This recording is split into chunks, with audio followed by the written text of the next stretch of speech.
outras coisas, na Divisão de Cultura e Património da Câmara Municipal de Serpa. É investigador e colaborador no Centro de Estudos em Arqueologia, Artes e Ciências do Património da Universidade de Coimbra. Diretor na empresa Palim, eu nunca sou capaz deste nome, Palimpsesto. É para ter dificuldades, sinceramente. Estudo e Preservação do Património Cultural Limitada, portanto, esteve na empresa entre 2000 e 2017, certo? Sim. É coordenador científico do projeto arqueológico do Outeiro do Circo, em Beja, portanto, este é coordenador desde 2008 até este momento, e autor de cerca de 100 artigos científicos nas áreas de arqueologia, património cultural e educação patrimonial. Portanto, é uma pessoa com uma vasta experiência, é também uma pessoa que tem tido muitos contactos com aquilo que poderá ser o turismo arqueológico. Vamos ouvir o que tem para nos dizer e vamos debater também, não é? Com ele. Quando vocês quiserem fazer perguntas, digam ou escrevam-nas aqui do lado, está bem? Para os alunos. Obrigado, Miguel. Muito obrigado. Bom, obrigado a todos. Começo por agradecer o amável convite. Foi um bom desafio para voltar a refletir sobre este tema do turismo arqueológico.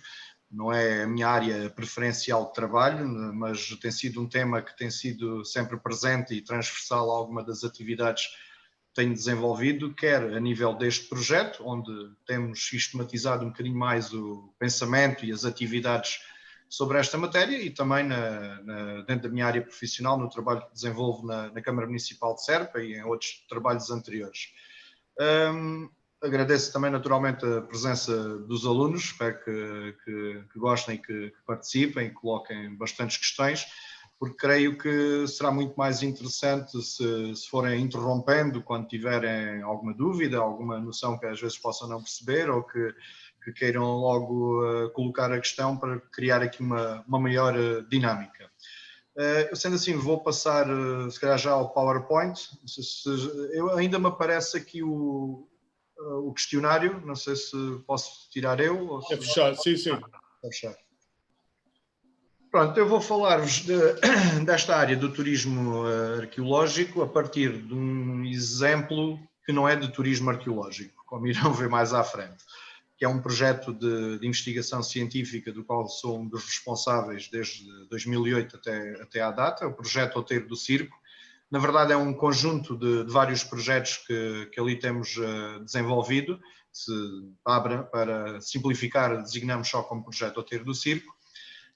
Não se trata de um sítio aberto ao público, como os outros que viram aí na lista do inquérito que o professor Romeu disponibilizou, mas que temos dentro quer da investigação que ali fazemos, quer do programa de divulgação, que, como vão ver, é um aspecto onde nós apostamos fortemente.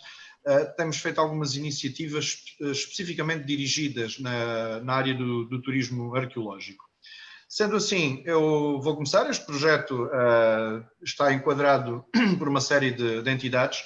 A empresa de arqueologia Palimpsesto, que é quem executa boa parte dos trabalhos. Somos investigadores, quer eu, quer o meu colega Eduardo Porfírio, que é o corresponsável, no Centro de Estudos em Arqueologia, Artes e Ciências do Património, e trata-se de um projeto financiado pela Câmara Municipal de Beja. Antes de falarmos, eu não estou a conseguir interagir com o PowerPoint agora. Às vezes é com o mouse, outras vezes é aqui com as setas. Estou a tentar, vamos ver se dá. Com ambos? Já está. Já está. Antes de passar para o exemplo, para o caso de estudo, vos vou falar mais pormenorizadamente sobre o Outeiro do Circo. Reuni apenas aqui um conjunto de conceitos sobre isto do turismo arqueológico, também para verem a diferença clara com o que vos vou falar de seguida. Em primeiro lugar, porque peço desculpa, só aqui beber água. Bem, hoje estamos como alguém se sentiria num campo arqueológico, numa escavação. Aqui estão 36 graus. Onde? Em Beja?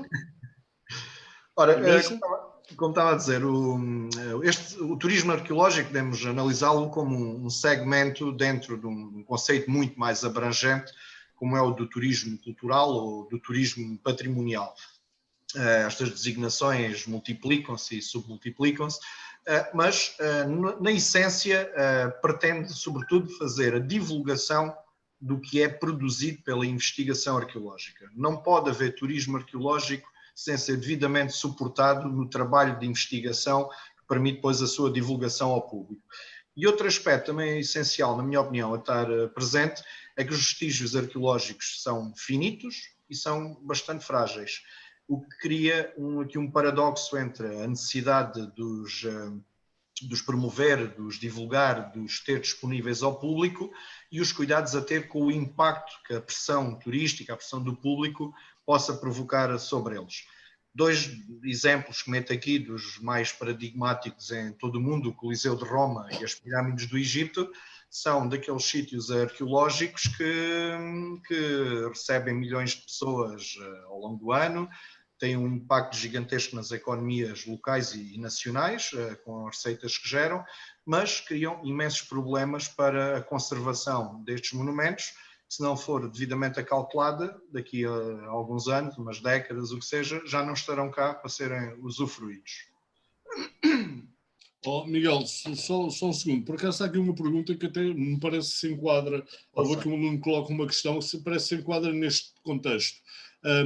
E ele diz ao Rodrigo, o Rodrigo do segundo ano, quando encontrado um local arqueológico, quais são as preparações necessárias a ter para que o mesmo esteja pronto para receber visitantes? Portanto... É uma longa resposta. Pois. Obviamente, eu acho que vou conseguir responder a isso durante a segunda parte. Portanto, eu tenho dividido a apresentação numa parte mais de conceitos genéricos sobre o turismo arqueológico e a segunda parte é sobre o Outeiro do Circo.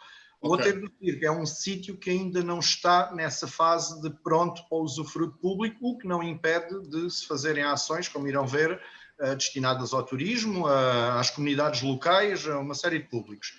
Portanto, são processos longos, têm que ser, obviamente, vistos conforme as condições de cada sítio, mas implica sempre um processo de interpretação, de investigação, que pode ser mais ou menos longo, conforme as características de cada sítio, a sua valorização, restauro, o projeto de museografia, de musealização, de divulgação, enfim, há uma série de passos a dar até estar devidamente adequado para a abertura e usufruto público. Aqui vêm, por exemplo, alguns exemplos da diversidade de situações que podemos encaixar dentro daquilo que designamos por turismo arqueológico. Como é óbvio, possui imensas vertentes e diferentes formas que vão desde os próprios produtos para promover a atividade arqueológica, a promoção pública da arqueologia, aquilo que será o mais comum, a visita a sítios arqueológicos e a museus de arqueologia, os centros interpretativos, que tanto podem estar muitas vezes associados a museus ou aos próprios sítios arqueológicos, como constituírem um equipamento em si, e iniciativas como as bem populares recriações históricas, que acabam por dar muitas vezes mais vida aos próprios monumentos onde são desenvolvidas e que permitem normalmente uma fantástica interação e compreensão do público, quando bem executadas. Também podemos falar de experiências muito diversas que o público que adere a este setor pode usufruir, desde a visita normal a um sítio ou a um museu, mas também uma série de experiências cada vez mais em voga, quer de realidades virtuais, através da reconstituição tridimensional do passado, ou experiências participativas e imersivas, nomeadamente nas tais ações de história viva, em que os próprios assistentes se podem envolver diretamente e participar delas e ligarem-se de forma mais direta. Portanto, isto significa que tanto podemos ter uma experiência passageira de visitar, tirar fotografias e regressar a casa e depois ver no computador por onde é que andamos, como nos envolvermos diretamente, participar e, inclusivamente, poder ser mesmo uma experiência de participação científica. Já vos vou falar depois mais à frente também de alguns casos concretos de como conseguimos inclusivamente pôr alguns dos nossos visitantes a participarem na produção científica também deste projeto. Naturalmente que esta diversidade enorme de situações que podemos encontrar naquilo que designamos por turismo arqueológico é a correspondência óbvia da própria diversidade da história da humanidade, dos seus milhões de anos, e todos os vestígios materiais que geraram, que naturalmente geram esta diversidade toda de situações. E podemos ver logo aquilo que nos será mais de encher o olho, os grandes sítios arqueológicos, património mundial, como os dois que eu referi logo na abertura, com o impacto enorme que têm a todos os níveis, mexem com a economia local, têm normalmente uma estrutura bastante forte a apoiar e a criar condições para a sua manutenção e usufruto, mas podemos encontrar coisas do lado oposto, vestígios pouco acessíveis, em meios rurais muito difíceis de lá chegar, sem qualquer estrutura de apoio. Eu estou a ir aqui para o exemplo mais extremo, obviamente que em meio rural também podemos encontrar sítios devidamente preparados, mas isto é para mostrar apenas as diferentes escalas de turismo arqueológico com que nos podemos deparar, e trago aqui um exemplo para verem que até dentro de um campo de refugiados podemos fazer turismo arqueológico. É só aqui um minuto para falar concretamente deste caso peculiar que visitei há uns anos. Isto é um campo de refugiados do povo Sahauri, ou seja, do país é o Saara Ocidental, que foi invadido por Marrocos nos anos 70, e boa parte da população refugiou-se no sul da Argélia, onde existe uma série de campos de refugiados. Ora, em alguns desses campos de refugiados, para além daquilo que são tentar suprimir as necessidades básicas que uma população refugiada tem, esta gente, para poder conservar a memória identitária do seu povo, resolveu que era tão importante ter um serviço de saúde como ter um museu com a história do seu povo. Dentro deste pequeno edifício de barro, podemos encontrar a história do povo sahauri, desde a pré-história até aos dias de hoje. Portanto, podemos encontrar, de facto, turismo arqueológico em toda e qualquer situação e em qualquer parte do mundo, e com experiências tão diferentes como tentei aqui ilustrar. Um aspecto que me parece também particularmente relevante quando falamos do turismo arqueológico é a necessidade da interpretação. Claro que podemos pagar um bilhete caríssimo, entrar num sítio como o Coliseu de Roma com um audioguia ou com um guia intérprete e fazer uma explicação standardizada em alguns minutos, como podemos entrar em experiências muito mais enriquecedoras, desde que esta interpretação seja devidamente feita. Quem vai interpretar o património arqueológico tem que ser bem conhecedor do que está a interpretar, porque estamos a falar de um passado que muitas vezes está muito distante do público que o visita, há muitas vezes um enorme desconhecimento, até porque não nos podemos esquecer que quando somos bombardeados com filmes hollywoodescos que nos são vendidos como filmes históricos e que depois pouco correspondem à realidade, torna-se muito difícil desmistificar isso perante a maior parte das pessoas que os consomem.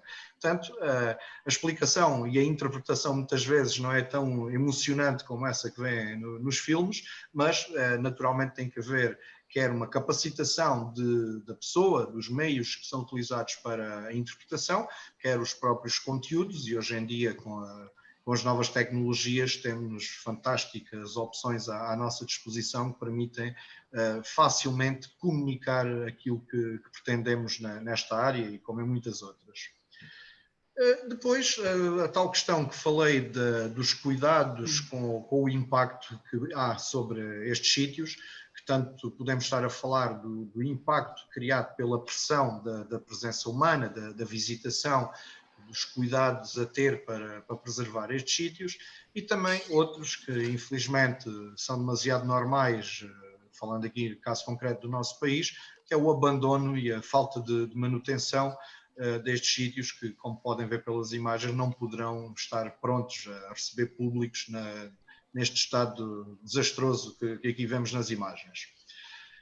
Agora, começando a entrar mais no nosso caso mais próximo de Portugal, a diversidade de cenários que temos pela frente quando falamos de turismo arqueológico, mais uma vez, os museus de arqueologia, que portanto podemos estar na presença de um grande museu nacional, como o Museu Nacional de Arqueologia em Lisboa, como museus municipais, como o caso daquele onde trabalha o Museu Municipal de Arqueologia de Serpa, escalas completamente diferentes, como é óbvio, estruturas diferentes, mas ao fim e ao cabo com objetivos similares.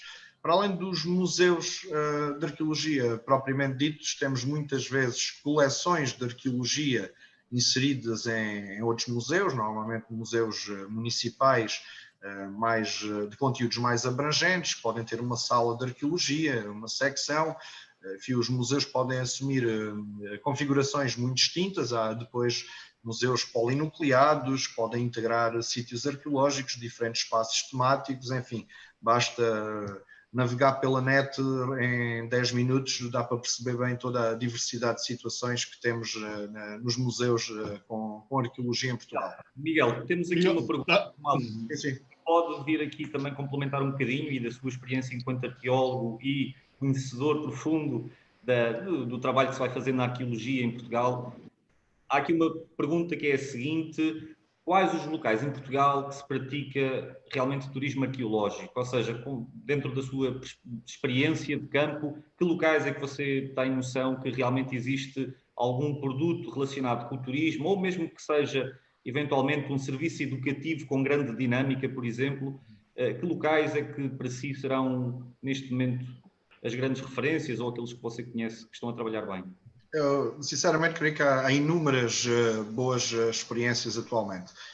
A começar por este caso, que está logo aqui na imagem, o Museu Nacional de Arqueologia, que mesmo com estas dificuldades constantes do subfinanciamento que é dado ministerialmente para esta área, consegue fazer coisas absolutamente extraordinárias, tem um grande serviço educativo, uma equipa extremamente dedicada.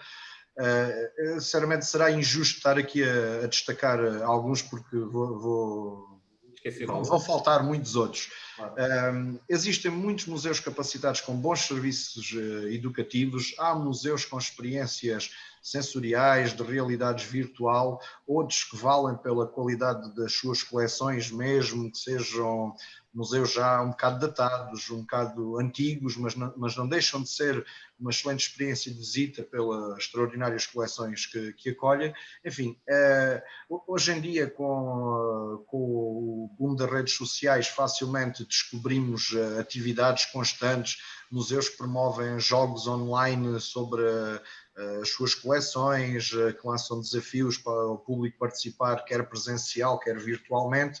Enfim, creio que existem mesmo bastantes experiências muito diferentes. Miguel, posso só dizer aqui uma coisa relativamente a isso? Não dando qualquer preferência, até porque é uma época que eu não trabalho bem. Por exemplo, o Museu de Vila Nova de Foscoa. Está no slide seguinte. Está no slide a seguir. Pronto. Mas podes dizer que também é. O Museu de Vila Nova de Foscoa, pessoal, vão ver no slide a seguir, é um museu que, não sendo eu apreciador da arte rupestre, e confesso isso, e tenho que aprender sobre a arte rupestre para depois às tantas ser um perfeito fanático dela. Às tantas isso acontece, por vezes acontece.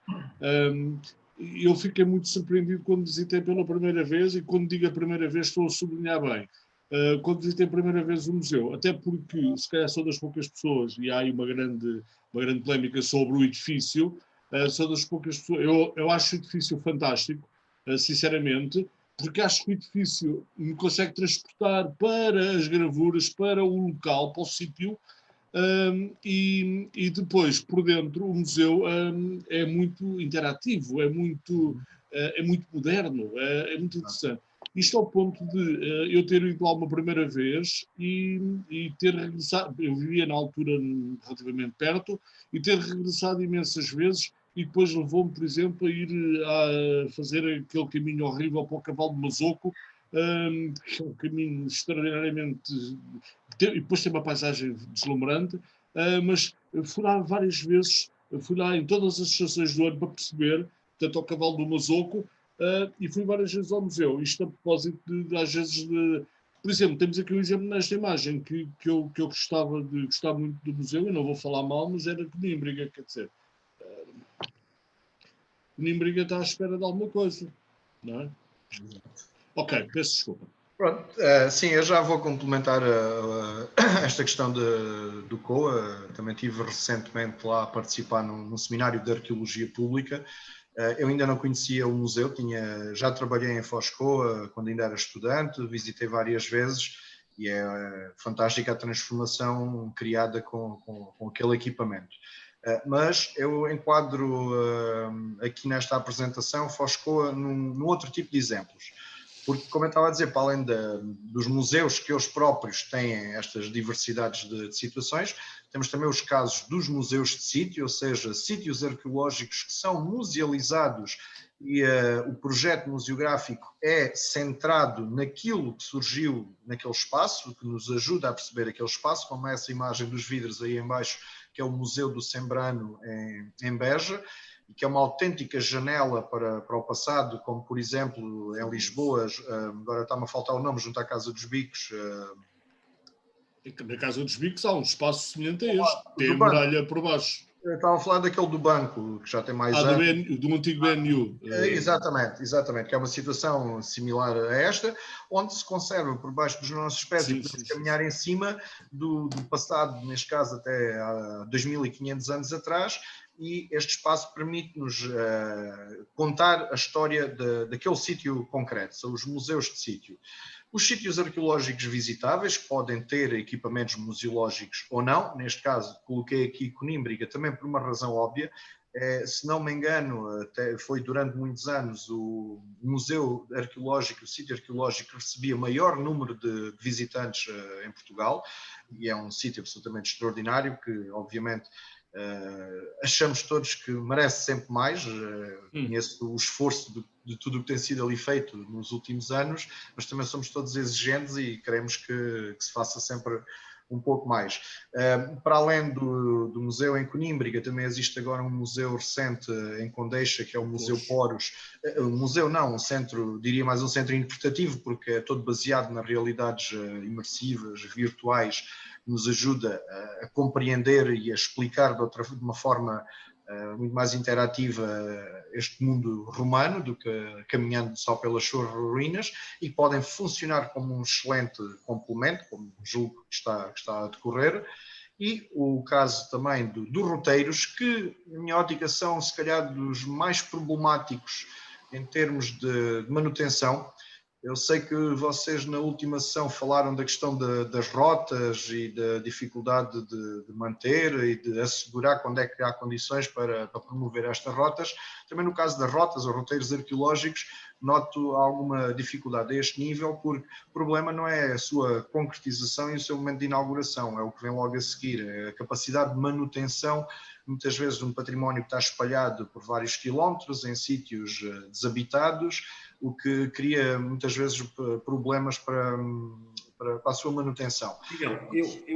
Miguel, eu diria que esse talvez seja o principal problema, não é? Eu acho que Portugal tem, até pela quantidade de civilizações e de povos que passaram por Portugal, não é? Há aqui uma quantidade enorme de vestígios ao longo do país, e também por isso o investimento na criação de condições para serem visitáveis é também enorme, acredito. Eu posso dar aqui, por exemplo, um exemplo que há muitos anos atrás, enquanto eu estudava, o meu professor, portanto até era na altura o coordenador do curso e era professor em Évora, e ele era um apaixonado também pela arqueologia e falou-me, tens que ir visitar a Gruta do Escoral. A Gruta do Escoral é espetacular. Sabes como é que tu visitas? E eu, pronto, devo chegar lá, não é? E estaciono e tal.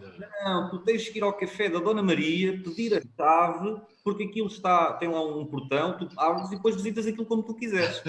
Agora já não é assim. Agora já não. Agora já não. Agora é por marcação, no entanto. Infelizmente, é um dos sítios sob a responsabilidade da Direção Regional de Cultura do Alentejo que não reabriu agora após o desconfinamento, porque não permite regras de segurança que estão impostas, porque tem um espaço muito reduzido, o centro de interpretação e depois a própria gruta, pelo que para já creio que ainda não tem data para reabrir, mas sim, agora tem condições asseguradas para a visitação. Sim, esse é um problema recorrente, como digo, muitas vezes tem a ver com uma certa falta de sensibilidade também para a preservação deste património e para o usar como um recurso. E a falta de visão e falta de investimento, sobretudo para estas áreas. Estes roteiros, muitas vezes o que podemos assistir é que há financiamento para a sua criação, candidaturas constantemente. A maior parte das vezes agora estas candidaturas até estão associadas ao setor do turismo, para a reabilitação do património arqueológico, mas depois vemos que algumas experiências já de há uns anos a esta parte, que há uma grande dificuldade para a sua manutenção. Inaugurar é fácil, gerir, manter e dinamizar é que é o grande desafio. Mas pronto, para mostrar aqui a diversidade, que era o tema aqui destes slides, temos também estes roteiros, alguns se calhar não estarão agora atualmente ainda em funcionamento, mas tanto podemos encontrá-los em meio rural como em meio urbano. Existem roteiros arqueológicos dentro de localidades. Portanto, também, mais uma vez, configurando aqui uma situação de diversidade. Depois o caso dos parques arqueológicos, cá está o caso de Foscoa, que para além de beneficiar de um equipamento extraordinário como é o museu, desenvolve-se por uma rede de quilómetros com centros interpretativos de recepção aos visitantes junto aos núcleos, o acesso aos núcleos, complementado com uma rede de outras ofertas que foi surgindo na região a reboque do património arqueológico e sempre associado a uma fortíssima componente de investigação que nunca pode parar neste caso. Sobre o que o José Filipe dizia sobre o Museu do Coa, como disse, tive a oportunidade de ter estado lá o ano passado, em abril, ainda não tinha visitado desde que foi inaugurado e fiquei positivamente surpreendido. De início, se calhar, choca um bocado o volume do edifício, que é o que muita gente diz. Eu não senti isso, senti-me ali num cenário fantástico como é ali o do Douro, que esquecia que tinha aquele bloco enorme atrás, acho que acaba por ficar disseminado naquela paisagem, e depois no interior, e esta questão dos conteúdos interativos e o serviço educativo do Museu do Coa, que é dos mais extraordinários que conheço, acompanho com alguma regularidade o trabalho que fazem e é capaz de ser mesmo um dos mais extraordinários serviços educativos na área do património que temos em Portugal. Há um alerta, obviamente, que deve ser feito quando falamos destes museus, destes espaços também que têm muito recurso aos meios virtuais, interativos, mais uma vez a questão da manutenção.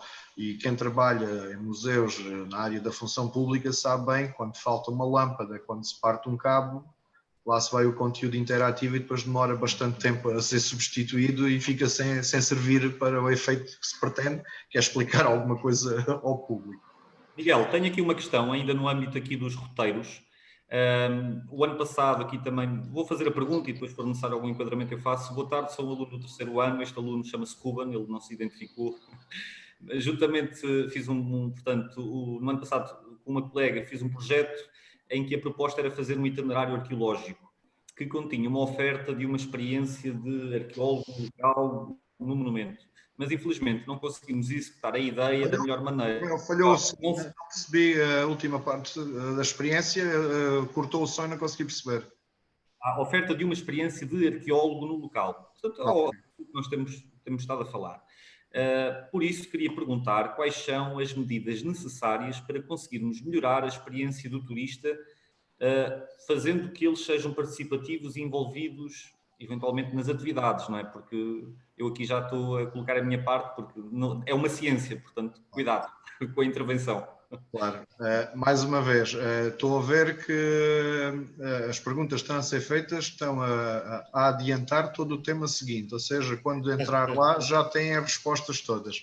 Esta questão da participação direta do turista, portanto, não se limitar à visitação, mas poder participar diretamente numa atividade e saber que ela existe, que se pode inscrever para vir fazer, acaba por ser sazonal. Isto acontece enquanto decorrem os trabalhos de investigação em determinado sítio e pode ser num sítio visitável, acessível ao público, ali como vimos com Nímbriga, por exemplo, ou pode ser num sítio que não está ainda preparado para a visitação, como é o caso do Outeiro do Circo. Nós, obviamente, cada um trabalha da sua forma e com técnicas diferentes para criar essa motivação. A motivação que nós colocamos, vão ter que esperar mais uns minutos para ele lá chegar. Muito bem. Ora, outro dos aspectos muito populares, cada vez mais populares e que ainda bem que tenha surgido em força por todo o território nacional, são os eventos ligados ao turismo arqueológico, nomeadamente as recriações, mercados, festas, todo o tipo, vão para todas as épocas, em todo o território, e que acabam, como eu já disse antes, por dar uma grande vida a estes sítios, onde normalmente estamos a falar de atividades que são realizadas nos próprios sítios arqueológicos. Por vezes, no âmbito destas atividades, alguns destes sítios têm quase tantos visitantes no dia destes eventos como têm quase ao longo de todo o ano. Não será o caso destes que eu aqui mostro, mas há outros que será assim mais ou menos aproximado. Lá está o tal cuidado que tem que haver entre a realização destes eventos e o grande respeito que tem que se ter e cuidados porque estamos num sítio arqueológico. E também aproveitei para colocar aqui um evento que vai ganhando cada vez mais afirmação, que é a Festa da Arqueologia, que é realizada em Lisboa, no Museu do Carmo, pela Associação dos Arqueólogos Portugueses, e que afirma-se cada vez mais como uma festa daquilo que é a arqueologia feita em Portugal. Não se trata só de visitar sítios arqueológicos, mas de conhecer aquilo que é o trabalho arqueológico desenvolvido no país. E, portanto, estes eventos associados aos museus, aos espaços com sítios arqueológicos, acabam por ser muitas vezes exercer um forte poder de atração e de um alcance público muito maior do que as atividades, digamos, mais regulares. Um outro aspecto que eu particularmente tenho aproveitado para trabalhar com alguma regularidade nos últimos tempos são as visitas muito personalizadas a espaços arqueológicos.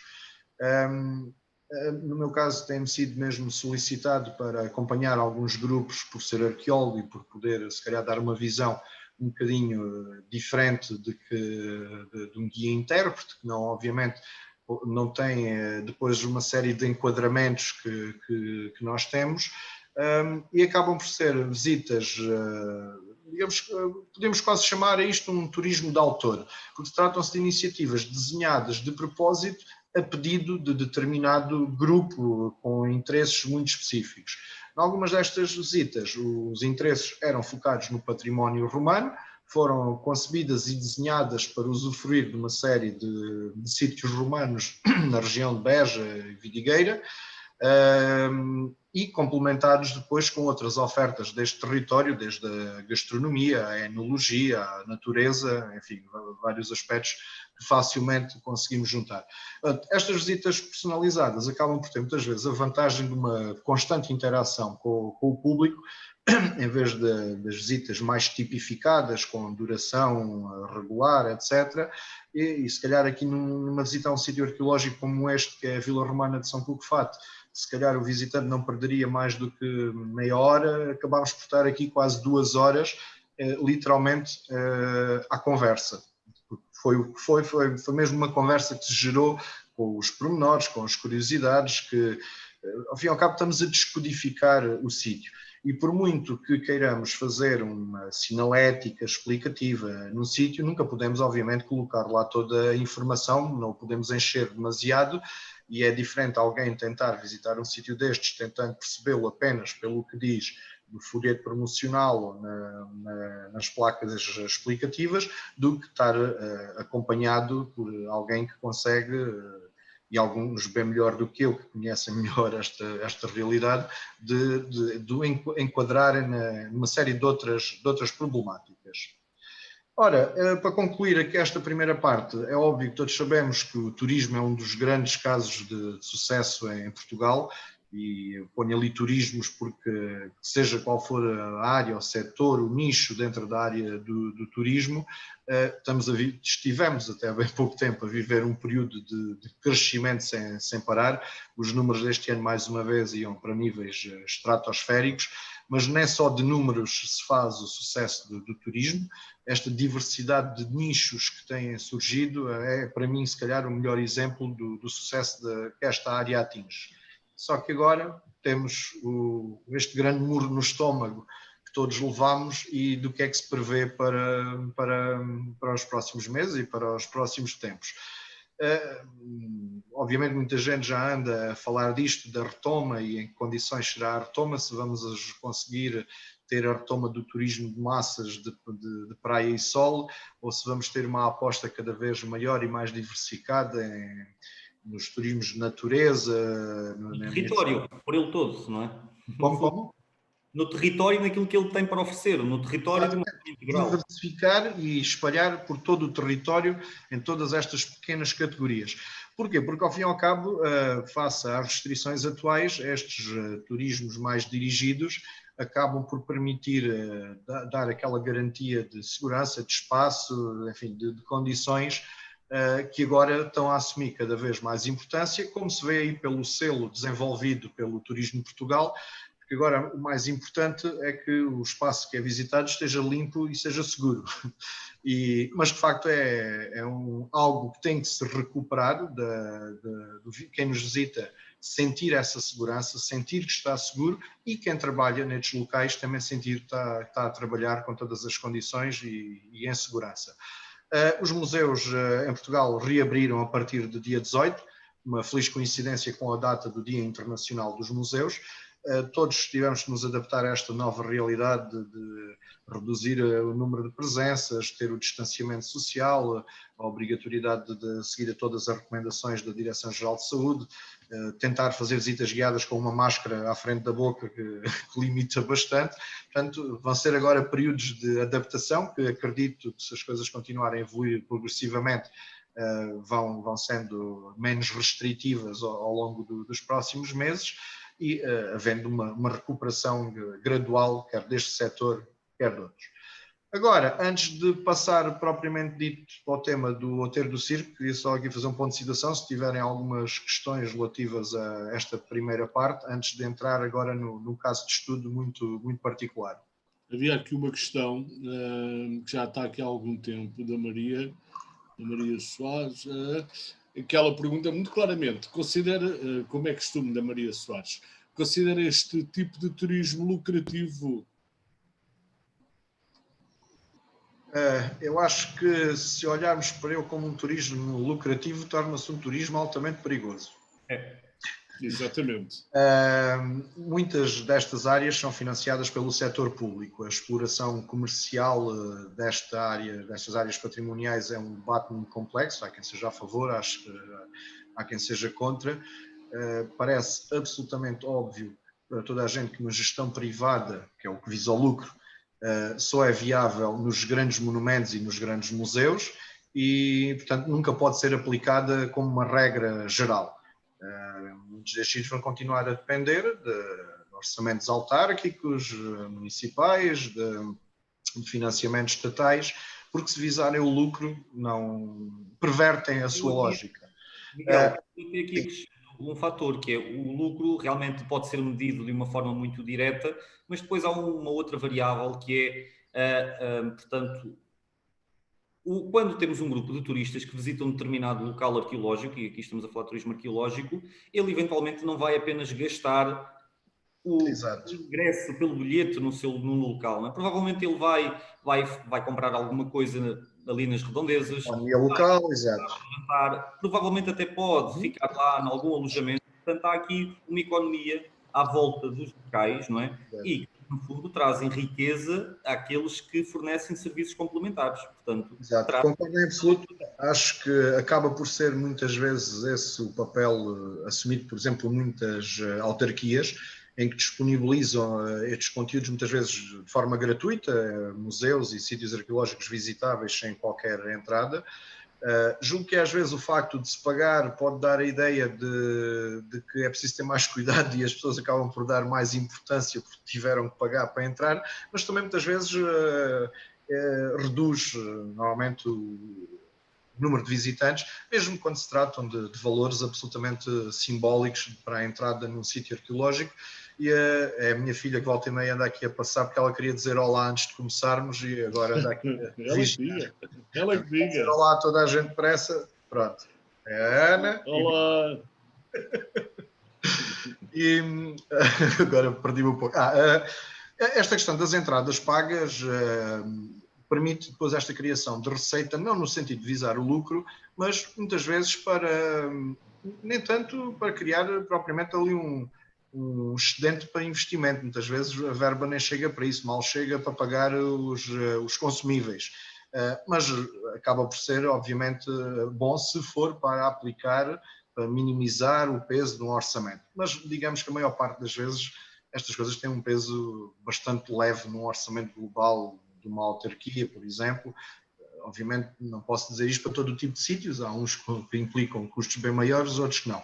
Agora, esta questão que o Romeu refere dos impactos na economia local é para mim o fator mais relevante, porque se uma Câmara, imaginemos, ou seja, uma Câmara, investe na recuperação de um sítio arqueológico, na criação de um museu arqueológico que se torna um fator de atração naquele território, complementado com outras áreas, a Câmara serve como uma impulsionadora, porque as pessoas podem vir a determinado local visitar o castelo, o museu, o sítio arqueológico, mas depois deixam dinheiro na economia local. Portanto, o papel das câmaras aqui neste caso foi impulsionar condições, de criar condições para trazer o visitante e o visitante permanecer ali nos alojamentos, comer nos restaurantes, comprar nas lojas e obviamente que tem um contributo muito direto e muito importante nesse setor.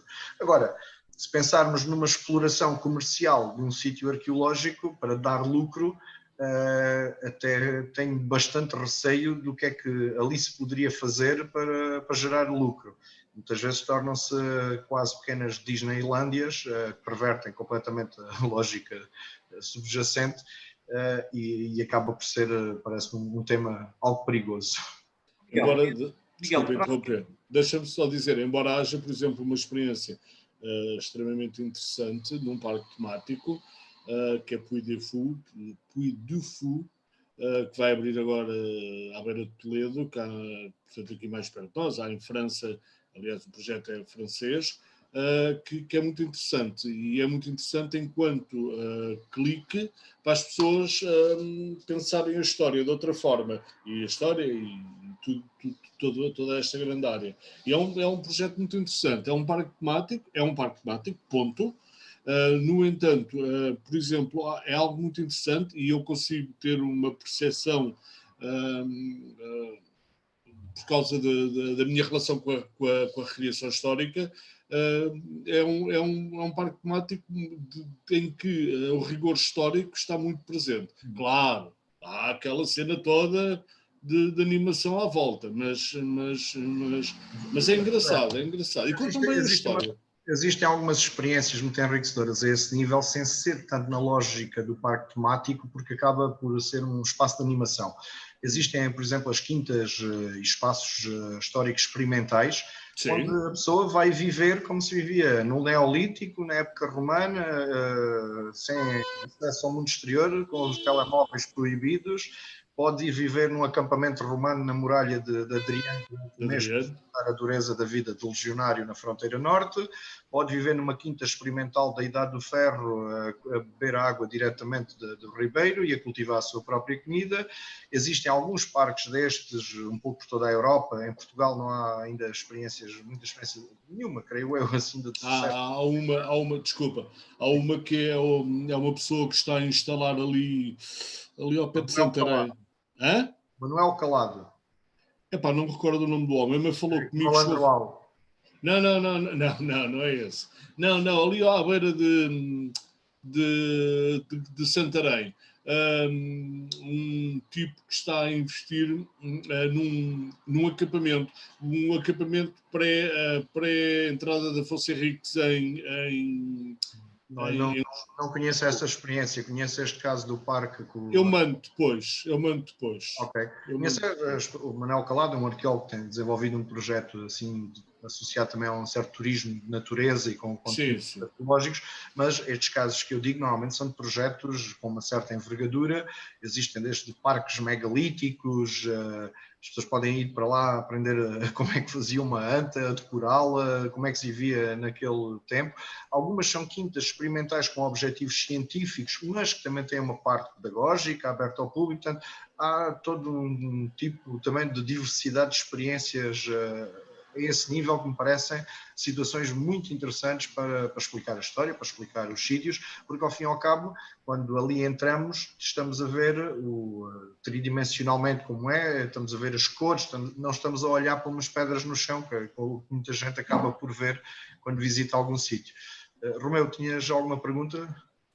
Tinha uma pergunta um pouco difícil, que tem a ver com o seguinte, e não posso esquecer aqui de fazer uma pergunta de um aluno que acabou de colocar, que é, dentro da tua experiência, de alguém que trabalha arqueologia já há muitos anos e está envolvido em vários projetos, achas que a sensibilidade do técnico de arqueologia, das pessoas que têm alguma decisão em relação à abertura ou não ao público, achas que a opinião tem-se mudado? Eu sinto que há uns anos atrás havia alguma dificuldade em os arqueólogos, por exemplo, inclusive para o benefício deles, mostrar o trabalho que desenvolveram, porque teriam medo que o espaço poderia ser vandalizado de alguma forma. E não é só. Sim, era, digamos que a própria área era talvez um pouco mais fechada. Não nos podemos esquecer que desde que surgiu o caso Foscoa nos anos 90, houve um boom autêntico na arqueologia. Nasceu um setor de atividade que estava reduzido a muito poucos. Portanto, nesse sentido, há novas gerações, há novas formas de fazer e de olhar para a arqueologia, e creio que cada vez mais os aspectos da divulgação tornaram-se essenciais. Qualquer projeto financiado tem que ter essa componente, mesmo que quem o rediz não o sinta, tem sempre que contemplar isso. Mas creio que cada vez mais todos os que se dedicam a esta área têm a vontade de explicar, de divulgar, dar a conhecer o que fazem. Tenho aqui uma pergunta de um aluno, do Rodrigo, novamente. Eu, por acaso, não percebi, pode ser que vocês percebam. Sabendo de medidas que foram implementadas em países com grandes atrativos arqueológicos, quais delas diria que mais beneficiaram o nosso turismo arqueológico? Construir um Coliseu de Roma em Portugal, por exemplo, funcionaria bem. É assim, Portugal, a nível do turismo, não fica a dever nada a estes países, têm estes grandes monumentos e também têm os seus grandes monumentos.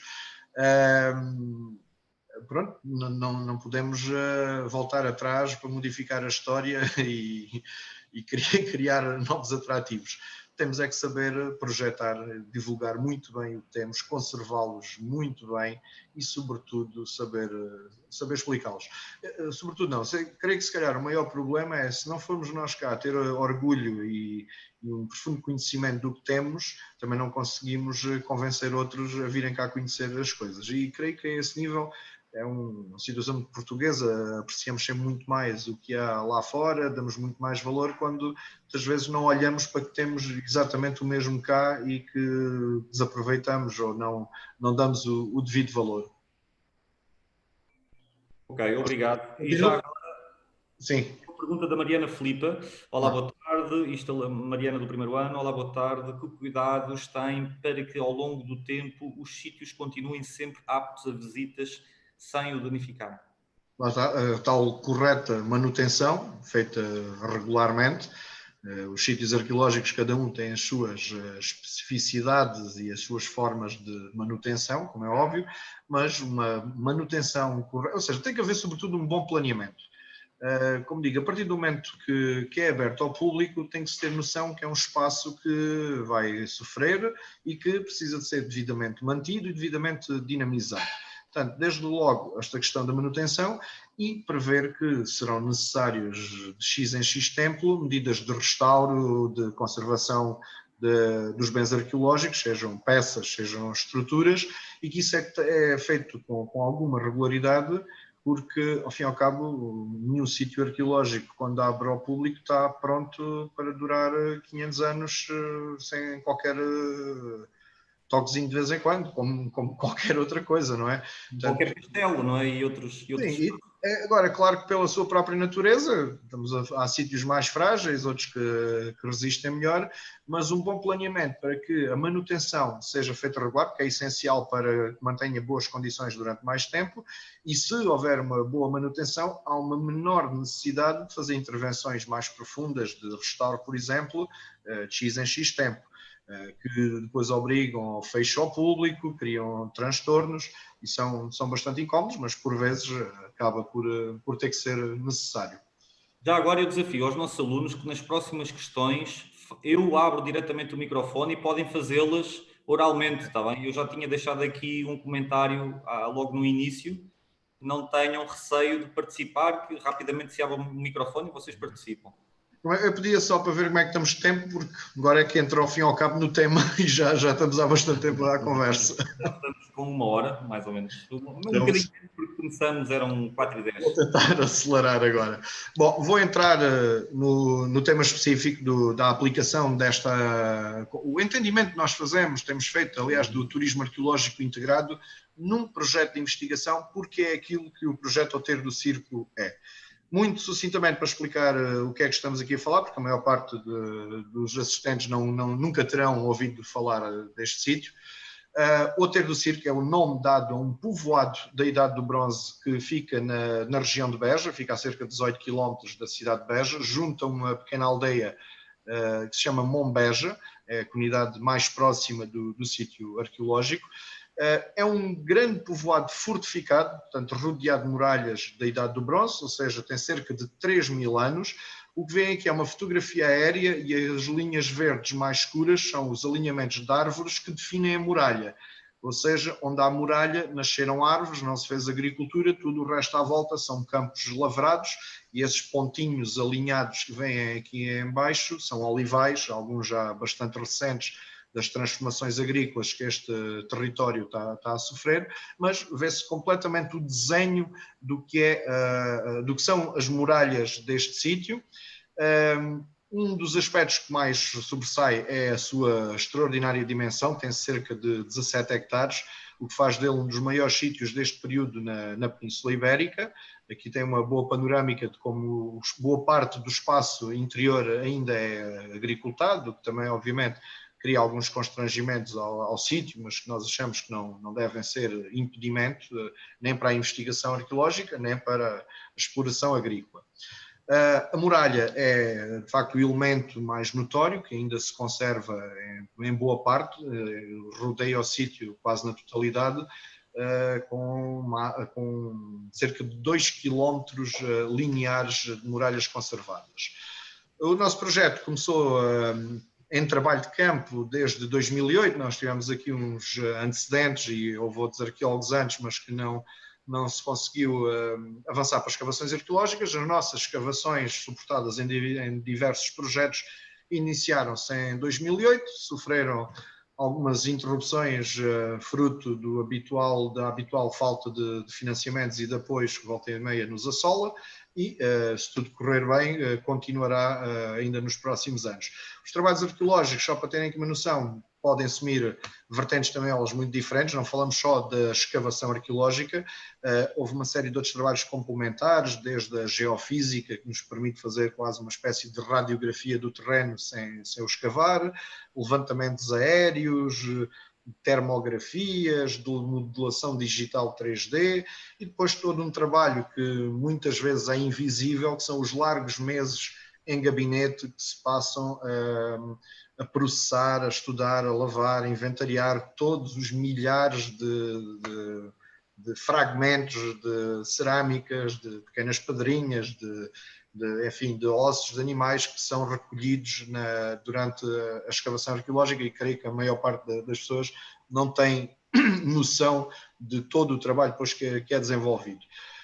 Para além da componente de investigação, que não vale a pena estar aqui a aprofundar, não é o tema principal, nós desde o início que temos uma forte componente de divulgação que tem sido assente em 2 grandes pilares: educação patrimonial e envolvimento comunitário.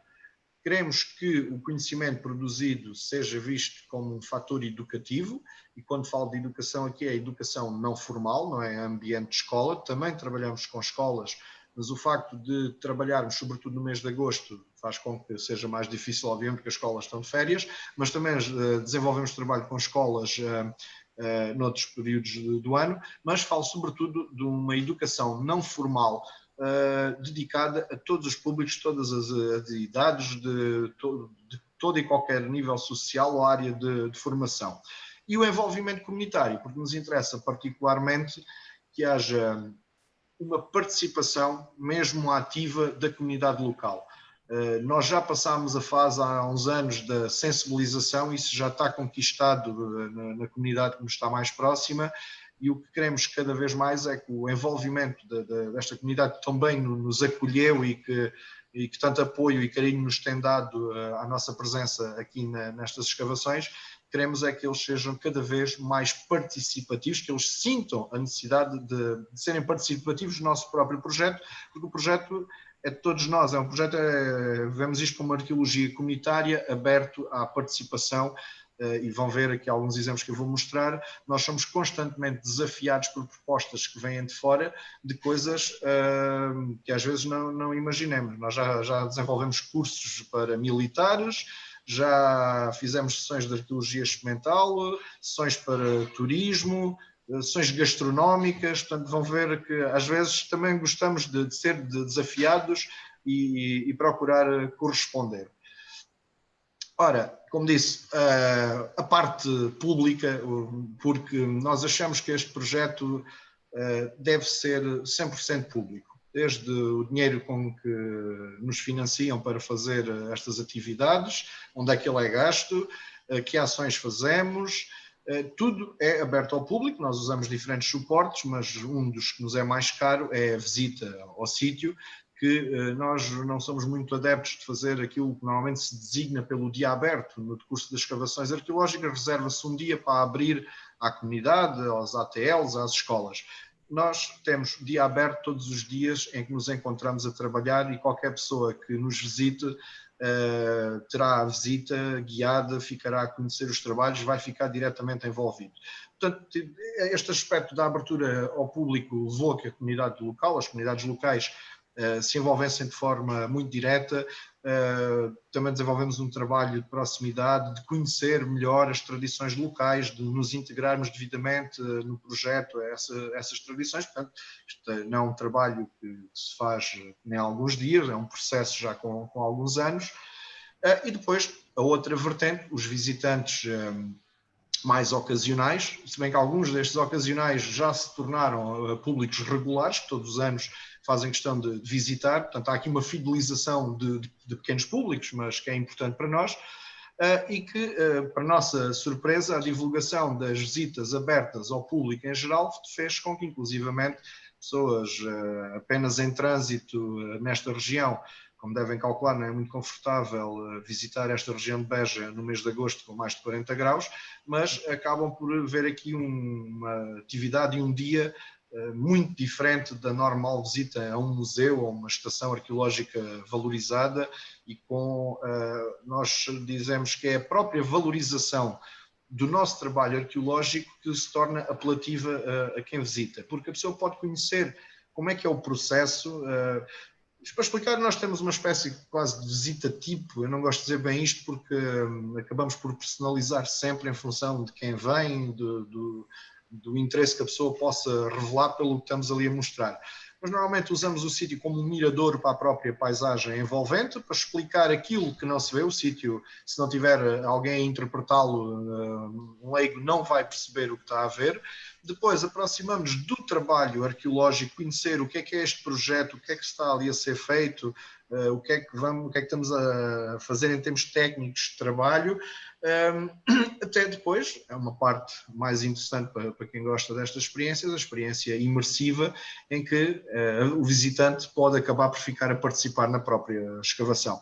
Estas visitas são sempre promovidas, divulgadas na imprensa local, nos nossos meios de comunicação, folhetos físicos distribuídos nos museus em Beja e postos de turismo e uma série de outros espaços, e cá está o tal conceito das visitas participadas, onde após quase uma hora de visita a um sítio que em teoria não tem nada para ver, é mesmo assim, o sítio não tem vestígios arqueológicos visíveis, a não ser na altura em que nós estamos lá a fazer escavações, porque quando não estamos o sítio fica tapado por uma questão de proteção, e que há sempre a oportunidade não só de ouvirem a explicação, como de meterem as mãos à massa. E não falo só de participar na escavação arqueológica. Normalmente, quando há famílias, são sempre os mais pequenos que querem logo sujar-se todos, enquanto que os mais velhos preferem ficar só a registar o momento.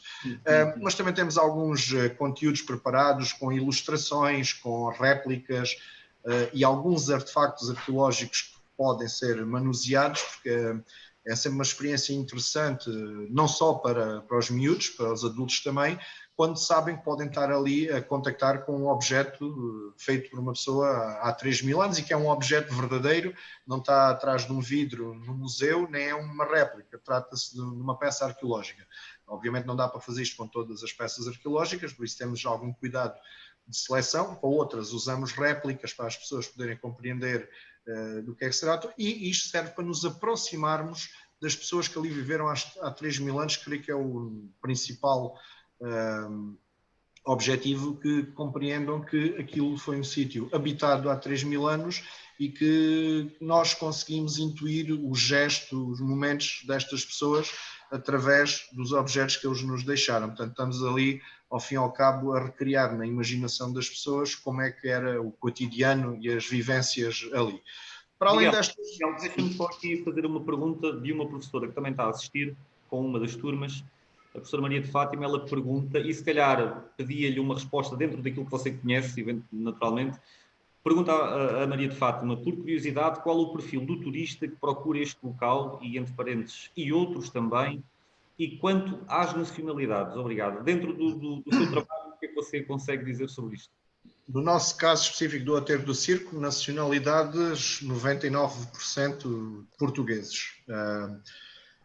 Estrangeiros, por acaso a imagem anterior mostrava ali um casal de estrangeiros, mas não é costume. Estamos numa zona que está um bocadinho afastada dos circuitos turísticos, mesmo da cidade de Beja, o que faz com que, não sendo um sítio neste momento ainda devidamente valorizado, não está nos guias turísticos, não é? Portanto, a maior parte das pessoas que nos visitam, aqueles que podemos designar propriamente como turistas, porque boa parte dos nossos visitantes são das comunidades mais próximas, que, enfim, aí com uma diversidade grande, desde colegas arqueólogos, pessoas de todo o tipo de interesses, quer das aldeias mais próximas, quer da cidade, quer de outros locais que nos visitam. Daquilo que são os turistas, daqueles que nós temos contactado, são normalmente famílias em férias que estão de passagem há alguns dias aqui na região. Atualmente são muito populares os turismos rurais aqui nesta zona, há muitos, desde alguns grandes como outros familiares. Nós também a esse nível temos tentado desenvolver algum trabalho de divulgação junto destas unidades, porque são pessoas que normalmente vêm com uma certa disposição para passar mais algum tempo, para um certo aventureirismo, fazer algo diferente, algo muito personalizado. Ainda é um tema que nós teremos que explorar melhor. Eu já vos vou dar um exemplo de uma iniciativa que não resultou, mas que acho que devemos manter. Portanto, há uma grande variedade, a não ser na questão das nacionalidades, são sobretudo portugueses, mas há uma certa variedade nos interesses de quem nos visita. Porque para além das visitas regulares... Sim. Deixa-me só dizer, acrescentar aí uma experiência. Eu conheço, já escavei num sítio onde, não nesse sítio, mas noutros relativamente perto, se promove campos de férias que são pagos. Sim. Ou seja, as pessoas pagam. Nós fazemos, os nossos não são pagos. Mas que as pessoas pagam. Aquela experiência do seja arqueólogo por um dia, por exemplo. Já fizemos também. Pronto, mas este até é mais, e isto a propósito das nacionalidades, em que os americanos preenchem, isto para os americanos é um mundo, não é? Eu sei, mas eu não vejo isso tanto na ótica do turismo, porque essas experiências são as field schools, também podem ser muito variadas. Normalmente isso acaba por ser uma fonte de financiamento para a própria escavação. Nós já tentámos organizar, nós já tentámos organizar em anos anteriores, mas faz com que quem vem para essas field schools, para essas escolas, são alunos também eles de arqueologia, maioritariamente. Mesmo que possa haver abertura para pessoas sem experiência. Nós também fazemos isso no caso dos voluntários.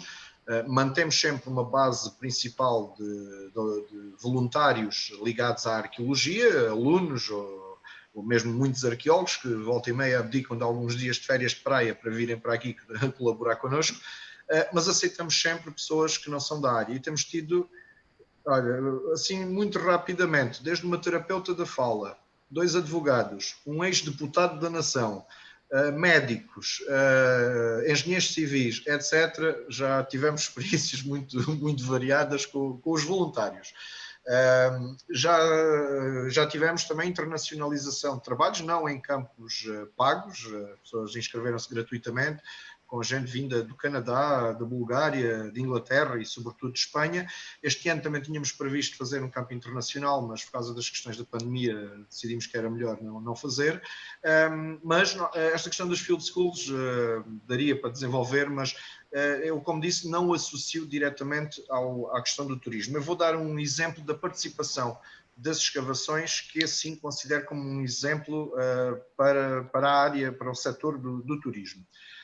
Ainda aqui para terminar a questão das visitas, para além destas visitas regulares em que nós apenas limitamos a informar que decorrem visitas guiadas durante o período da nossa presença nos trabalhos de campo e que, enfim, qualquer pessoa pode lá surgir, existem as visitas organizadas, grupos que nos solicitam ou que nós trabalhamos conjuntamente para organizar visitas ao Outeiro do Circo e que normalmente não limitamos, obviamente, ao Outeiro do Circo, porque acaba por ser um foco de interesse demasiado reduzido para um grupo que virá de fora, tendo em conta aquilo que já expliquei de não haver vestígios arqueológicos monumentais, atrativos à vista. O interesse da visita muitas vezes é o próprio trabalho que ali está a decorrer e não os grandes vestígios que, como disse, não estão à vista. Portanto, quando organizamos estas visitas para alguns grupos que, infelizmente, como trabalhamos, quer eu, quer os outros colegas, noutras áreas, acabamos por não ter a disponibilidade para fazer mais ações destas que nos dão, de facto, um especial prazer. Porque o que fazemos é associar à visita ao Outeiro do Circo o complemento das pessoas irem à aldeia, que fica a 2-3 km, Mombeja, onde podem conhecer o resto, o artesanato, o canto, a gastronomia, a natureza, por vezes também já vou dar aqui outros exemplos de ações semelhantes. Portanto, trabalhamos isto com os outros patrimónios em rede que existem, as diferentes ofertas e mais-valias. A aldeia de Mombeja é uma aldeia desviada dos principais eixos de circulação. O primeiro presidente de junta com quem trabalhávamos até nos contava um pouco uma anedota do seu tempo de tropa, quando dizia que era de Mombeja e alguém lhe dizia, sim, já lá passei. Ele respondia logo que era mentira, que ninguém lá passa, quem vai é mesmo para ir para lá. Isto é um constrangimento em termos de circuitos de passagem, apesar de estar num eixo de uma grande centralidade, depois no fim já irão compreender. Miguel, tenho aqui uma pergunta, ou melhor, tenho aqui uma aluna que quer fazer uma pergunta e vou já partilhar o micro com ela. Posso, Raquel? Olha, e antes de mais, parabéns, parabéns pela iniciativa e por quereres falar. Isto Raquel. Não é só uma conversa entre 4. Então vá, vamos ligar agora o micro. Estás no ar, Raquel. Boa tarde, sou a Raquel Miranda, de 2º ano de Turismo. E a pergunta que eu queria fazer era como é que surgiu o gosto pela arqueologia ou então o que levou a seguir esta área? Obrigado. Olha, esta é muito simples, é algo que está comigo desde pequeno. O interesse pela história, em primeiro lugar, no primeiro momento, e depois talvez o facto de, ainda muito pequeno, ter visitado um sítio muito interessante aqui perto da minha zona, perto de Beja, que é a Vila Romana de Pisões, que era uma das imagens que eu mostrei cheias de ervas há pouco, mas na altura que visitei não estava assim, e que me cativou para este imaginário, e depois, quando já há fogo, é só meter combustível para arder, portanto, procurando leituras, procurando conhecer, portanto, surgiu de forma natural. Não foi imposto por ninguém. Ora, então, continuando, outras iniciativas que temos desenvolvido, aqui mais uma vez focadas na questão do turismo, são iniciativas concebidas propositadamente para este fim, como foi, por exemplo, aqui nas comemorações do Dia Mundial do Turismo de 2015, creio eu, que tiveram não só conferências como esta, subordinadas ao desenvolvimento do turismo arqueológico no nosso projeto, depois complementadas mais uma vez com a visita ao sítio, com uma caminhada ao sítio, complementada depois com a ida à aldeia que nos acolhe, onde criamos sempre a oportunidade dos seus artesãos exporem os seus produtos, das pessoas poderem comprá-los, de levarem gastronomia, de ouvirem o canto alentejano, enfim, o tal trabalho em rede. Uma atividade muito popular tem sido os percursos pedestres, já os fazemos há algum tempo. Este ano estive a fazer a contabilização e deu cerca de, portanto, não foi logo em 2008, terá sido talvez em 2009 ou 2010 que iniciámos este tipo de atividades, alguns por propostas da Câmara para participarmos noutras atividades que a Câmara já organizava. Nós só dirigimos algumas para a área da arqueologia, mas, portanto, são atividades muito populares. Estamos num território que é fácil de percorrer e torna-se uma atividade bastante simples, só preciso ter um calçado e uma roupa confortável e boas pernas para caminhar. E temos desenvolvido ao longo dos anos e até um projeto específico sobre estes percursos temáticos, que ao todo, agora estou a preparar um artigo sobre isto, e ao todo vi que já fizemos 200 km e envolvemos cerca de 1.200 pessoas, mais coisa, menos coisa, ao longo das várias iniciativas. Aqui vem um exemplo de um deles que até transbordou para além do projeto de investigação, portanto, percorreu todas as freguesias do Concelho de Beja, mas centrado sempre em temáticas de investigação relacionadas com a nossa área, que é a Idade do Bronze, em cada um destes territórios, porque todos estes territórios da região de Beja têm sítios arqueológicos da Idade do Bronze. A grande maior parte deles não são visíveis e, portanto, é através destas caminhadas e com o recurso à oralidade, que é outro tema também muito presente, que nós conseguimos dar conhecimento do que ali existiu, porque de resto não sobram ali quase vestígios nenhuns para dar a conhecer a existência deste património arqueológico, e como disse, têm sido umas ações muito populares e que criaram a tal fidelização aos públicos locais, por um lado.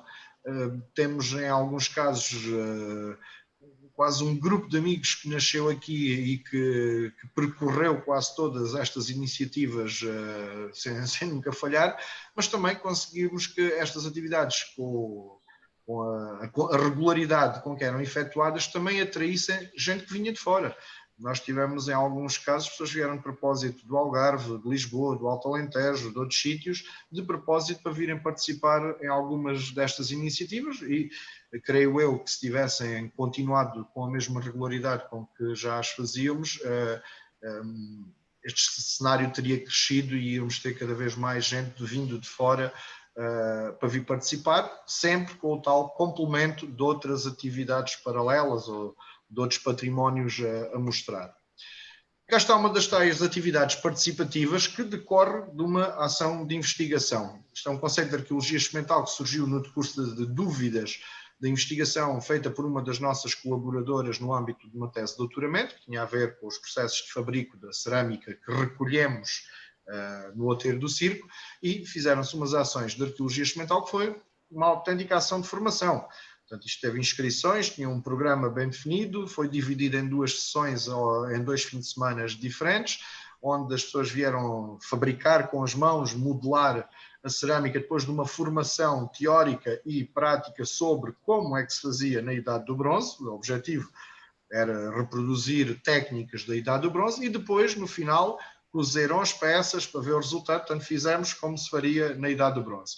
Claro que demos uma maior liberdade criativa aqui a estes artesãos para fazerem as peças que bem entendessem. Houve quem procurasse reproduzir as formas da Idade do Bronze, outros fizeram formas que lhe são mais familiares, e isto teve desde participantes da própria aldeia de Monbeja, onde foi realizado, a artistas plásticos, a professores, enfim, a gente vinda da Amadora, para fazer aqui uma ligação. Há pouco mostrei, esqueci-me de dizer que uma das recriações históricas que tinha ali atrás era do clã de Carenque, na Amadora, e também aqui tivemos já uns colegas da Associação de Arqueologia da Amadora também a participarem, e desenvolvem atividades destas também, que qualquer pessoa pode se inscrever e participar. Portanto, a pessoa torna-se... O nosso Museu de Arqueologia. Como? Costumamos visitar regularmente o nosso Museu de Arqueologia. Pronto, na Amadora. Existe património local que deve ser visitado. Exato, exato. Estas experiências acabaram por ser bastante interessantes para quem participou. Algumas pessoas nunca tinham feito este tipo de atividades, trabalhado com este tipo de materiais. Alguns, como foi o caso dos artistas plásticos, foi mais uma aprendizagem que fizeram para o utilizarem ou não nas suas áreas de trabalho. E, enfim, acabou por... E tinha realmente um objetivo científico. Aqui não tenho imagens, mas o que aconteceu a estas peças produzidas pelas pessoas é que foram todas partidas por nós para a análise. O objetivo disso era científico. Para o Paulo que vai fazer uma pergunta e que vou ligar o micro, e se calhar teria já agora 10 minutinhos para terminarmos, às 17h40, pode ser? Sim, sim. Vamos aqui então já buscar a Joana, a Maria Joana. Maria Pinto. Maria, vou ligar o micro. Estás pronta? Força. Olá. Espera aí, que ficamos sem micro. Já está? Já está. Já, Setor. Olá, boa tarde. Eu sou a Maria Joana, do 2º ano de Turismo, e queria perguntar se antes desta crise era um tipo de turismo que estaria em crescimento e se é procurado mais por turistas nacionais ou internacionais. Bom, é a tal variedade que eu falei. Quando falamos em sítios muito consolidados, como o Museu Nacional de Arqueologia, ou Conímbria, ou Foscoa, são procurados por muita gente. Acho que a maioria são nacionais no cômputo geral, mas se olharmos, por exemplo, para sítios como em Lisboa, onde há uma grande pressão turística de estrangeiros, também tem um impacto significativo. Agora, quando olhamos mais para o interior do país, para os pequenos sítios, para o património em meio rural, creio que a maioria é procurada por portugueses, e é cada vez mais procurada de pessoas que acabam por fugir ao turismo de massas e às grandes concentrações, e cada vez mais querem procurar coisas mais genuínas e terem umas experiências mais personalizadas. Obviamente que este tipo de turismo nunca pode tornar-se um turismo de massas, claro, dá cabo do próprio conceito da preservação, digamos, dos aspectos mais personalizados da experiência que a pessoa vai ter. Agora, como creio que já é óbvio, quando falamos de turismo arqueológico, estamos a integrar categorias completamente distintas. Se vemos um grupo de 50 turistas num autocarro que é literalmente despejado para ver o Museu de Arqueologia em 30 minutos com um audioguia, ou um casal que vai passar uma semana no Alentejo e resolve, entre a piscina do turismo rural e participar numa escavação arqueológica, porque pode ter essa experiência. Portanto, falamos de públicos muito distintos. Ora então, para acelerar aqui, cá vem um resultado prático de algumas destas experiências, onde, se quisermos, um dia mais tarde podemos associar também alguma arqueogastronomia, para mostrarmos que as peças tinham efeito prático, servem para cozinhar como serviam há 3.000 anos. O diretor da escavação, para variar, foi a cobaia nestas situações.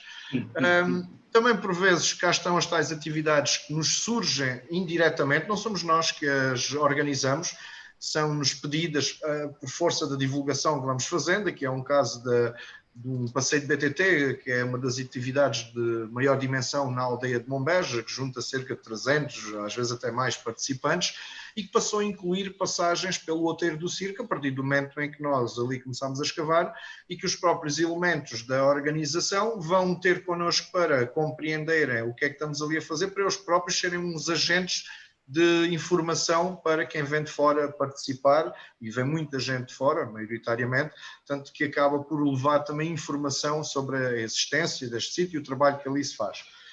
A nossa aposta de divulgação também, muito através da imprensa, do grande público, que permite um alcance de facto fantástico. Basta 1 minuto na televisão para ter um alcance muito superior a tudo aquilo que conseguimos fazer através das redes sociais. Ainda a caixinha mágica ainda continua a sê-lo, mas depois, obviamente, aqueles que são os conteúdos que nós controlamos, que nós produzimos, são suportados aqui numa série de meios à nossa disposição. Um website que agora está em reformulação, o blog que é o que alimenta o projeto, é ali que nós contamos toda a vida deste projeto, e depois também com uma maior interação no Facebook, no Pinterest. Para a maior parte dos jovens que nos estão a ouvir, peço desculpa, ainda não exploramos o Instagram, mas vamos começar o mais rapidamente possível a fazê-lo. Sei que o utilizam bastante. Há aí uma série de técnicos que se oferecem voluntariamente. Ótimo, ótimo. E depois temos aqui também outras surpresas com que somos brindados, que é a apropriação pelas pessoas e pelos agentes locais do nome, da imagem do outeiro circo, que nós agradecemos imenso, porque é uma excelente publicidade que acabam por nos fazer, com uma escolha do Grupo Coral de Monbeja da imagem do outeiro do circo para o seu prato comemorativo de aniversário, até umas iguarias de doçaria regional com o nome do outeiro do circo, e aqui em baixo a tal experiência que eu queria só aqui um minutinho para explicar, que é um turismo rural que fica não muito longe do outeiro do circo, e que nos contactaram num ano para saber se estaríamos interessados em deixar lá uns folhetos de divulgação para as visitas às escavações, e o próprio casal que gera esta unidade sugeriu-nos fazer a eles uma espécie de pacote para o visitante que ficaria ali alojado e tinha direito a participar na escavação arqueológica durante um dia, tendo um kit preparado diretamente lá por eles para poder vir para o campo, com a fruta, a água, enfim, essas coisas. Para nós, nós éramos literalmente só a entidade de acolhimento, isto não envolvia sequer custos nenhuns para nós. Portanto, a pessoa que viesse ali passar uns dias de férias podia, se assim o entendesse, poder vir participar connosco na escavação, e era integrado, digamos, no pacote de férias desta unidade. Infelizmente, apesar de ter havido interesse de algumas pessoas, não foi compatível por uma simples razão. É que quando chega ao fim de semana a equipa de arqueologia também merece o seu descanso, e era quando as pessoas que aqui passavam tinham mais disponibilidade para virem participar nas escavações. Portanto, um equilíbrio ainda difícil, mas as horas de repouso eram essenciais, não eram compatíveis com isto. Mas foi uma experiência, um conceito interessante e ao qual esperemos conseguir voltar no futuro. Já a concluir, o que é que nos falta para dar o salto para a tal, se calhar aqui respondendo a uma das perguntas, o que é que falta para este sítio ter condições para mais? Eu creio que falta muito pouco. Não precisamos ter ali uma muralha toda à vista, toda restaurada, com um espaço para encostar um autocarro, não precisamos de nada disso. Precisamos de 3 pequenos elementos para conseguir uma regularidade e umas melhores condições para a visitação. Como disse, o sítio não é facilmente acessível. Para chegar lá acima é preciso um todo o terreno, ou a pé, como muita gente faz. Portanto, limita muito a possibilidade de muitas pessoas que possam ter mais dificuldade em ali chegar, ou que não tenham um transporte adequado. Apesar de tudo, nós já tivemos 942 visitas diretas à escavação, fora depois outras iniciativas, que dá quase 2.000 pessoas no conjunto das iniciativas que realizamos. Para um sítio que não é visitável, são números bastante simpáticos e, como disse, não é essa a principal aposta. Portanto, uma coisa tão simples como criar umas condições de acesso, criar uma interpretação, que é essencial, com um painel interpretativo do género deste que vem aqui de Granada, que explica aquilo que nós não vemos porque está tapado ou que está na paisagem em volta é o suficiente para quem chegar ao aterro, porque o aterro do circo é um autêntico mirador, como eu referi, que é um dos pontos mais altos numa zona toda ela plana, e ao chegarmos ali no sítio, aquilo que mais imediatamente chama a atenção das pessoas é a visibilidade extraordinária que nos permite ver sítios como a Arrábida ou Monchique que ficam a 150 km em linha reta dali. Portanto, o ter um painel interpretativo que ajuda a perceber quer o sítio, quer o que vemos no cenário à volta, dava logo, obviamente, outras condições ao sítio, e uma sinalética adequada. Isto é a nossa sinalética temporária na altura das escavações, porque a maior parte das pessoas andam ali perdidas entre a aldeia e a estrada nacional e acabam por não conseguir, muitas vezes, estudar com o próprio sítio, que de facto não é fácil. Portanto, 3 pequenas ações que não dependem, obviamente, de nós, mas das entidades públicas com responsabilidades na matéria, as câmaras, as juntas, freguesia. Conseguindo isto, permite não só melhores condições de visitação durante os trabalhos de campo, também cria condições para promover outras iniciativas ao longo do ano. Mas, no entanto, há áreas que nós não controlamos e que essas são as que são mais determinantes, nomeadamente 3 áreas-chave que têm sido muito badaladas nesta região, que é a não conclusão da autoestrada, que curiosamente passa mesmo junto ao aterro do circo. O canal está aberto, mas não está concluído. Uma autoestrada que está parada há já vários anos. O aeroporto de Beja, que é uma das atividades ótimas para fazer no aterro do circo, é ter ali spotters de aviões, porque o aeroporto é mesmo ao nosso lado e, portanto, observamos também ali os aviões. Portanto, a dinamização deste aeroporto também acaba por ser outro fator crucial, e a eletrificação da linha de Beja, de comboios. Portanto, estamos a falar aqui de fatores determinantes em termos da acessibilidade, que tem uma influência enorme no trazer de gente a este território, e trazendo a gente, trazendo estas pessoas, elas acabam obviamente por poder usufruir do que houver ali para oferecer na região.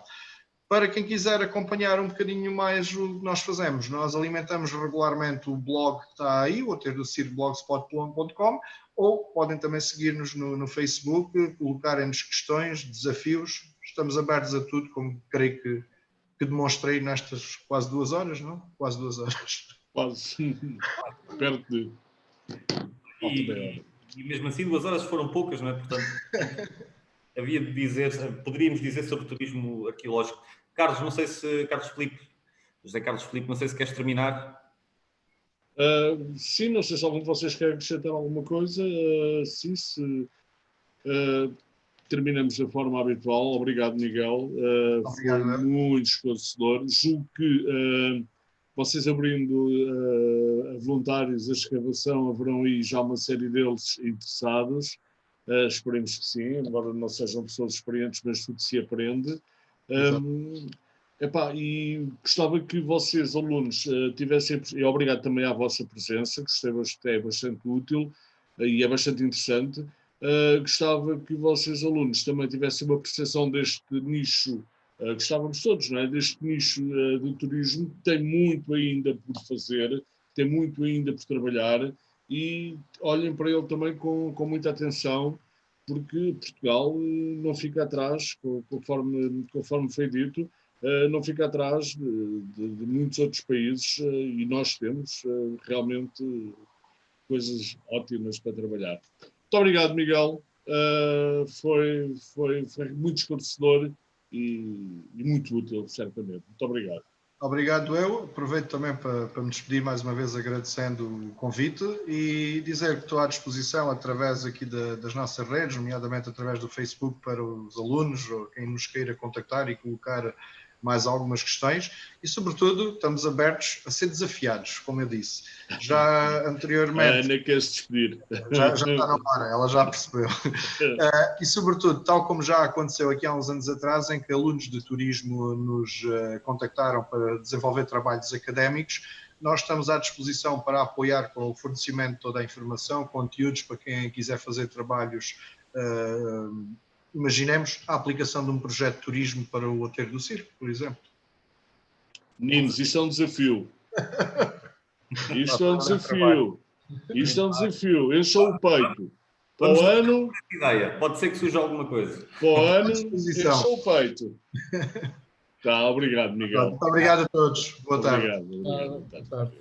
Obrigado. Tchau.